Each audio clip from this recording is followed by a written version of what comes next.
et Black Panther, l'héritage de Chadwick Boseman. Dans la nuit profonde de South Carolina, un jeune garçon fixe les étoiles par la fenêtre de sa chambre. Son nom est Chadwick. Il rêve en silence, griffonne des histoires dans un vieux cahier, des pièces de théâtre, des héros plus grands que la vie. Car il sait déjà qu'à travers les histoires, il pourra changer le monde. Avant même d'être acteur, Chadwick est un conteur. Les années passent. Chadwick marche sur les planches de théâtre à Harlem, tremblant mais déterminé. Les projecteurs l'aveuglent, mais sa voix est plus forte que la peur. À chaque rôle, il veut honorer ceux dont on n'a jamais raconté l'histoire. Il refuse les rôles humiliants, attend ceux qui auront du sens. Car il sait que l'art peut être un bouclier, un cri de justice. Puis Hollywood frappe à sa porte. Jackie Robinson, James Brown, Thurgood Marshall. Chaque personnage est une victoire. Chadwick incarne des hommes qui ont défié l'histoire. Mais un jour, un autre rôle l'appelle. Un rôle qui changera tout. T'Challa, roi de Wakanda. Black Panther. Quand il enfile l'armure noire, Chadwick sent son cœur battre plus fort. Dans le silence du plateau, il entend les tambours ancestraux résonner. Il voit un royaume caché, puissant et libre.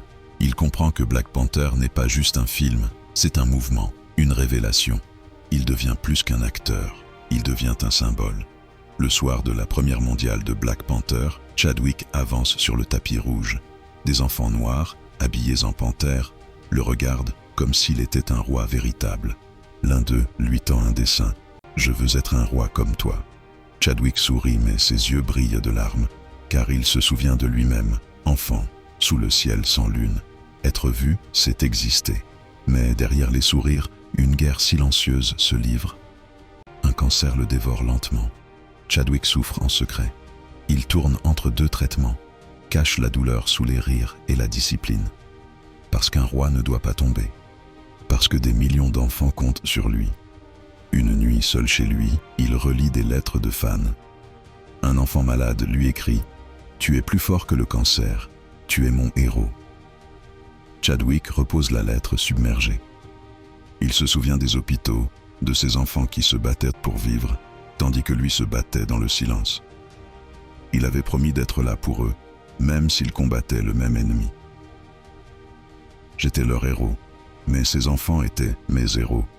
Il note dans son carnet « Ce n'est pas la durée de ta vie qui compte, mais l'impact que tu laisses ». Le 28 août 2020, le monde apprend sa mort. Silence absolu. Les tambours wakandais battent dans l'obscurité. Les larmes coulent dans chaque maison, chaque salle de cinéma. Un roi est tombé. Pourtant, Wakanda vit encore. Dans chaque enfant noir qui relève la tête. Dans chaque rêve devenu possible. Chadwick Boseman n'est pas parti. Il veille, quelque part sous le ciel sans lune, invisible mais éternel. Wakanda forever, Chadwick forever.